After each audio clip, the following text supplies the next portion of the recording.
ngoma kono bikimazi wamina wihaya ngoma kono bikimazi wamina wihaya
umuririmbyi ati ndagomba kubikimaza imana umunsi ngomba ndabubibe.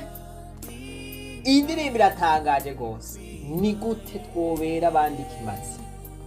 Imbere yuko mvuga byinshi muriyumvira nawe kuri iri jambo, ukumva umuntu avuze ijambo urabanza utembereza umutwe kumbure hazoba hari icyo arikuyeko.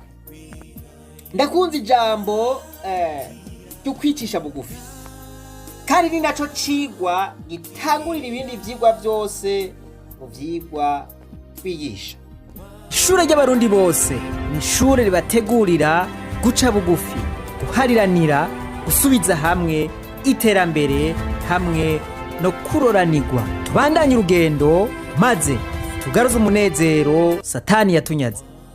Singoma ndababwira inkuru yanje ni ndende cyane, no yandika mu bitabo.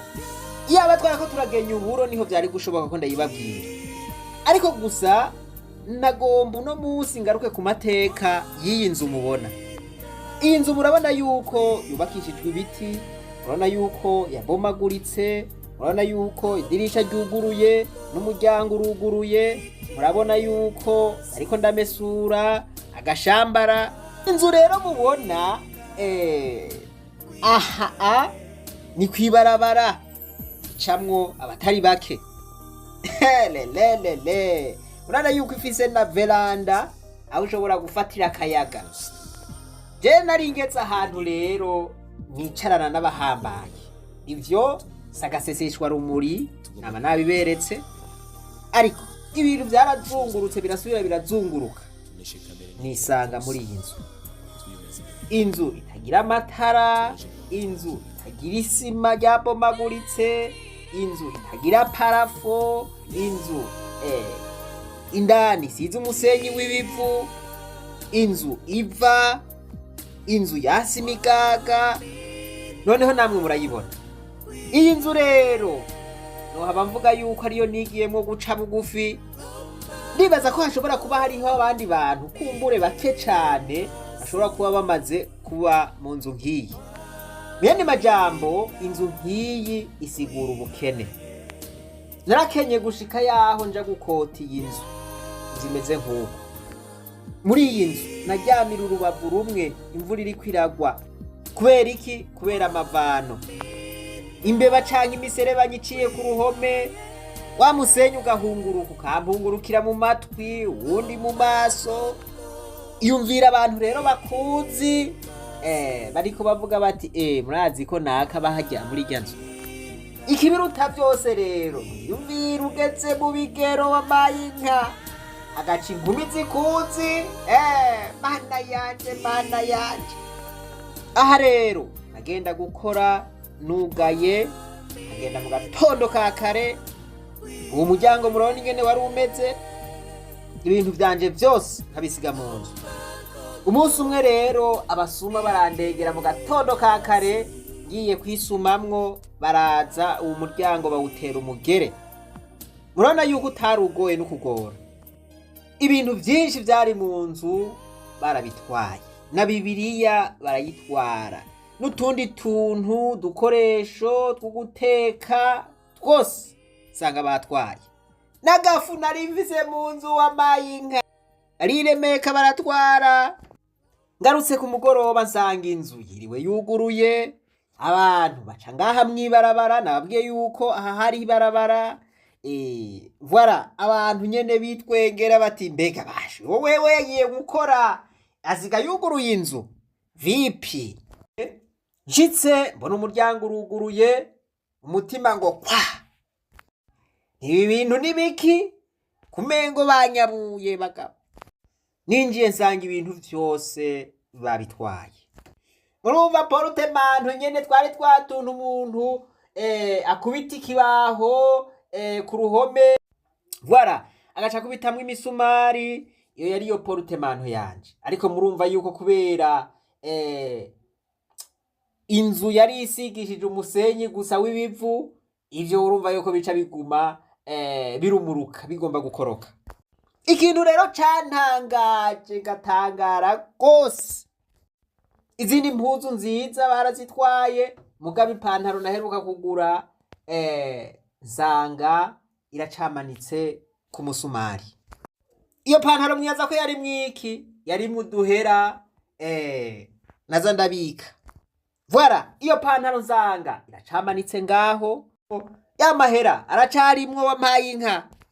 Utundi tuntu twose, impuzu, Bibiliya, utuyiko, n'agafu, vyose bareruye. Ikintu cantangaje nuko iyo pantaro yari kumwe n'izindi, kandi yarimwo amahera yaravyimbye, mugabo bayisiga ngaho. Iyi nzu yiriwe yuguruye, nta n'umuntu yinjiyeyo kugira ngo akura amahera muri iyo pantaro. Ivyo bintu rero vyarandengeye, ndavuga nti ivyo ari byo vyose, naho ntabitahura neza, ubu urashobora kuba ari ubutumwa Imana yampaye kabisa. Oya nawe vyiyumvire logikema. Ndavuga nti ibi bintu je sindabitahura. Ivyo ari byo vyose bagabo, ubu n'ubutumwa Imana yansigiye kabisa. Nko guca rero niganira abo twabana yuko nibwe, n'amasahani yose batwaye, n'agafu byose. Yo basubiye kumpa rero udusahani n'utuyiko, voilà. Aho ubukene bwari bunzigirije, nari naratose, ivy'amadiporome nazo naribagiye, ndumupipo ngaho ntabona icepfo ntabona icaruguru, abantu barenganye nkinyegeza. Mana yaje, hari hafi ya kaminuza wamaye inka. Abantu rero banzi bagaca ngaho bagenda barasonga agatoki bati wa mutipa bangaha, aho nanje nakushije. Mana yaje, aka kantu nagaki. Nuko bataranyiba rero, isengesho ryanje kwari uko Imana yonyereka intumbero y'ubuzima bwanje, kuko sinabona ivyo ndimwo. Ubuzima bwari bwarancanganiye ko ndashikaho mvuga nti Mana, nimba waremeye ko mba ngaha kuri inosi, nyereka intumbero y'ico wandemeye ndagikore. Nimba bumukomeresa, nimba mba umupasitori, nimba mba iki canke kiriya, mugabo nyereka inzira nkwiye gucamo. Ni gute noba ikimazi? Nuko ya mahera yarasigaye yangana n'ibihumbi 230 gutyo y'amarundi. Nkagenda gusenga rero, mvuga nti je ndaza gushinga intahe kabisa. Yari igitangaro cambayeko. Nshitse mu misa aho nari nicaye, aba protokole bazana umuntu w'umutama yicara iruhande yanje. Uwo mutama yari afise igitabo c'umuzagazaga. Nagikubise ko kudeye, kiraryohera. Namubwira nti mutama, ntizi igitabo ndabe. Uwo mutama arakimpa, ndakizinguruye numva ico gitabo ndagikunze. Ndi bashe, igitabo gabashe no kironka gute? Uwo mutama ndamubaza nti mutama, jewe igitabo nokironka gute? Amutamarandaba murumva yuko nari narageseye. Umuntu akenye urashobora no kumwibwira ku maso, amutamarandaba ati igitabo kirazimvye, ntiva kumbwira ibeyi ati kigugwa 250. Mwumve jewe abasuma bari basigarije ibihumbi bishika ku 200, ayo niyo nari mfise ku mufuko. Namubwira nturakoze Mutama. Uwo munsi ncava ngaho nezerewe mvuga nti iki gitabo naho coba kiri hehe ntegerezwa kukirondera mpaka ndakirose. Nshitse abo twabana ndababwira nti jewe bahungu nabonye igitabo kirandyohera, nuko wamuhire jewe numva atamahoro noronka ntaguze ico gitabo. Barambwira bati rero uzi n'amakuru niho tukibona yuko bwatumutse nta bwenge ugira.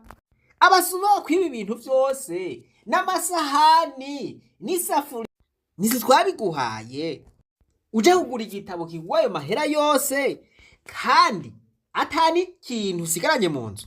Ndavuga nti uko numva meze, umucanwa numva mfise, ukugomba ico gitabo numva mfise, sinoshobora kugira amahoro ntakifise.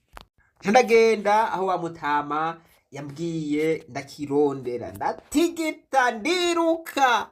Aho nshitse bakambwira bati vyaraheze. Ndashika ahantu hamwe barambwira yuko arico conyene gisigaye. Ndakinegosiya wampaye inka, ndabizingira ko mpaka ndagitahana.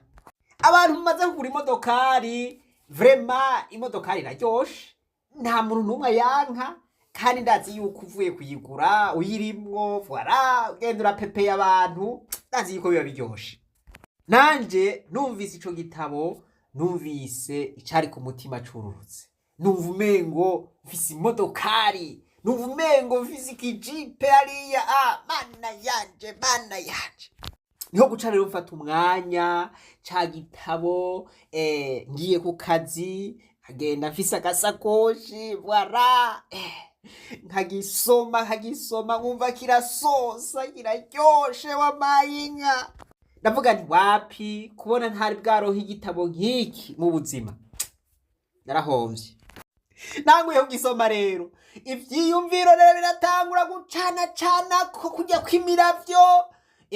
Ngiye nifatiye inkorofani yanje, ngiye ku kazi voilà, nkaza numva iciyumviro ngico kiraguye voilà, ngahagarara nkanota nkandika natwara karine voilà.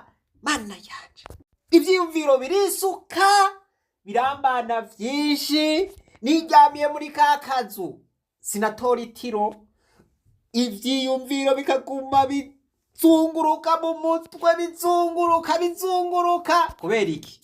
Kubera ibintu nasomye muri ca gitabo. Ndavuga nti wapi, kubera naka kazi nza ndakora nta mwanya ukwiye mfise, reka rero ndondera umwanya ukwiye, ngende ahantu kure, mve mu gisagara, mve muri ya shato yanje, ngende niherere some ca gitabo neza, nsome n'ibindi bitabo neza, ibi vyiyumviro biguma bicana ko ndabipange neza.